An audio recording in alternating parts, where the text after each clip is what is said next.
Hello, welcome back to another spotlight on artists. And today, this video will be I will be focusing on Bernie Wrightson. Once again, I'm going back to the studio. This wonderful book that I bought many decades ago that have enlightened me to all the great artists that work in the field of comics. I have showcased this book in Jeffrey Jones as well as Barry Windsor Smith.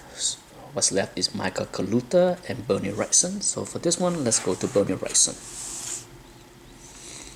If you can find this book for cheap, I highly recommended it. So here's the section on Bernie Wrightson.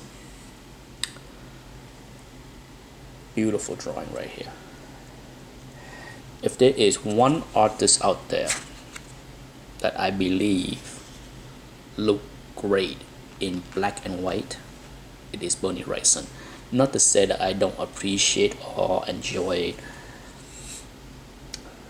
the color paintings that he did, but there's something about his black and white that is just mind-blowing.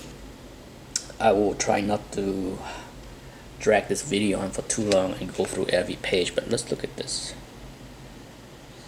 Bernie Wrightson's style is so unique. He's a man of a million lines, and he used his lines so skillfully. I think that's about the best way to describe it. You know, when you're looking at somebody that uses a lot of lines, say someone like Todd McFarlane, he also used millions little lines in his drawing, but they are more I'm trying to find the right word. I wouldn't say random. Like Todd used a lot of lines, but his lines are not as uniform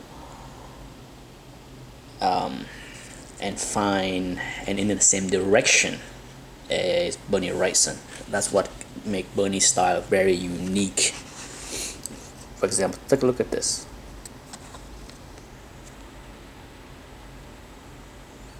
Gorgeous penciling.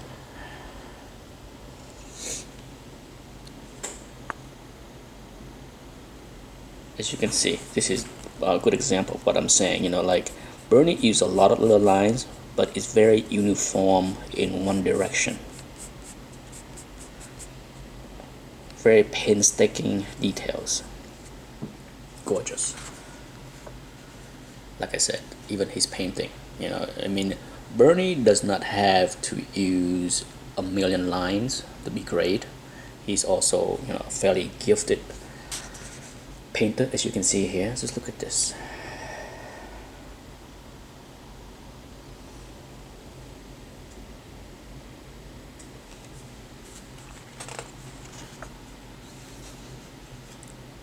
But right here, stunning. It's kind of hard to shoot this video with the page so glossy, but just look at that. Let's see. There you go. Very uniform lines, and you know, I can look and stare at these pictures for a long time, because just look at the amount of details that go into the waves.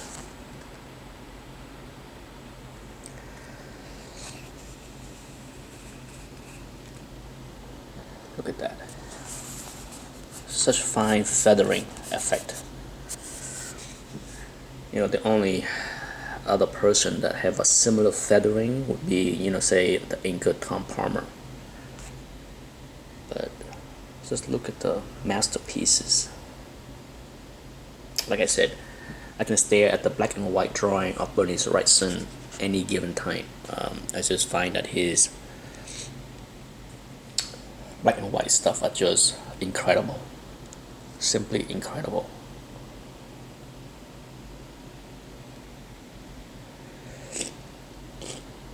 Just look at the insane amount of details. It's just even in the grass. You know, you cannot say that Bernie Wrightson half-assed anything. I don't think he know how. Unbelievable. Even the ground, the dirt, the weeds. And his penciling style is remarkably very similar. Just here's some rough sketch. Just look at that. Even the way he sketches in pencil, as you can see, he uses a million lines. So can you imagine how difficult it is for other inkers? If you look at the typical inkers in comic books back in the late 60s, early 70s, certainly doing something like a Gene Colan penciling, trying to ink that was a challenge. But then when you look at something like this, it's even more challenging for an inker. That's why Bernie Wrightson, once again, is one of those few artists that best suited for him to ink his work.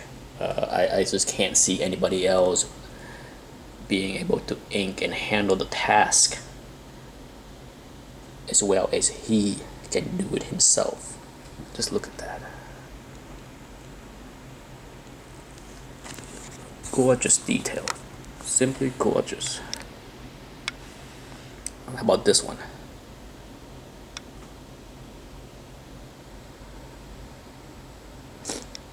Like I said, he's a master of a million lines in the same direction.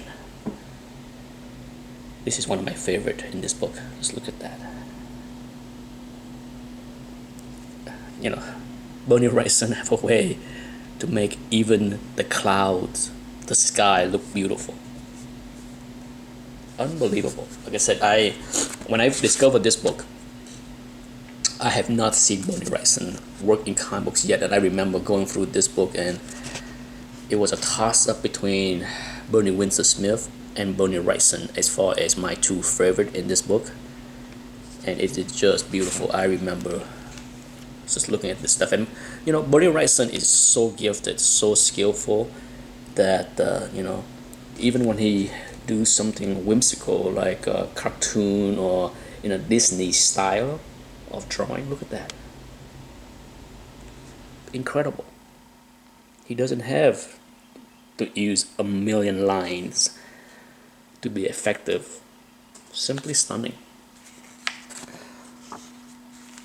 Here you go. Some other stuff. So okay, I don't want to go through every single page, but let's skip to the real quick. Here you have a whole lot of the dragons drawing, which is beautiful in different version. Just look at this one. Beautiful. It's hard to believe that once he broke into comic books, that he weren't hired to do covers right away, which is shocking to me as I start to buy his stuff in my later years. So after I see this book, I was become a big fan of Bernie Wrightson, but sadly, in the early 80s, he didn't do a whole lot of stuff. I did buy the books that he put out with the Pacific Comics, PC, and they are beautiful. But as I get older and was able to start to buy back issues, naturally I sought out his earliest work, and I had brought out this book before. It's House of Mystery 179. It contained his earliest work, some of his earliest work for DC, and he did probably 8 or 9 or 10, something like that, between 8 and 10 very short story for DC. So no doubt when DC hire him, they throw him a little projects just to see if he can do it. Let me see the short story that he did right here. So here's his early work. As you can see, beautiful lines. Look at that. Just look at the amount of details. Sadly I think his style does get lost in translation when you bring it down to this format, because it's so small and a lot of the details are lost. And then when you add color to it, sometimes it just take away the beauty of his inking and penciling. But as you can see, look at that beautiful work. You know, he is he still need to learn to sharpen. The thing is, when you ink, sadly, the way the technology worked was when you ink, and if you don't use enough ink and heavy enough, it does get lost through the printing process. But as you can see, it's very apparent of his high potential, I would say. There is nothing about those few pages here that doesn't, show a lot of potential.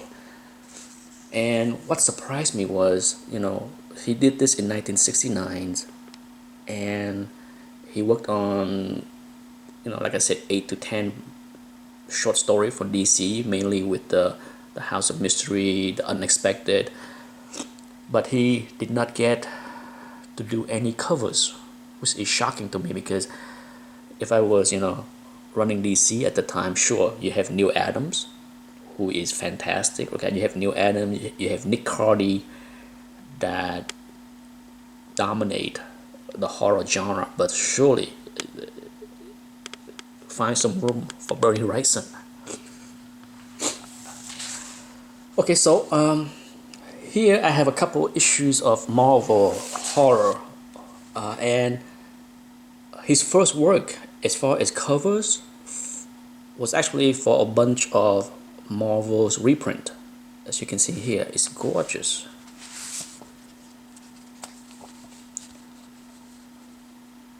Look at that.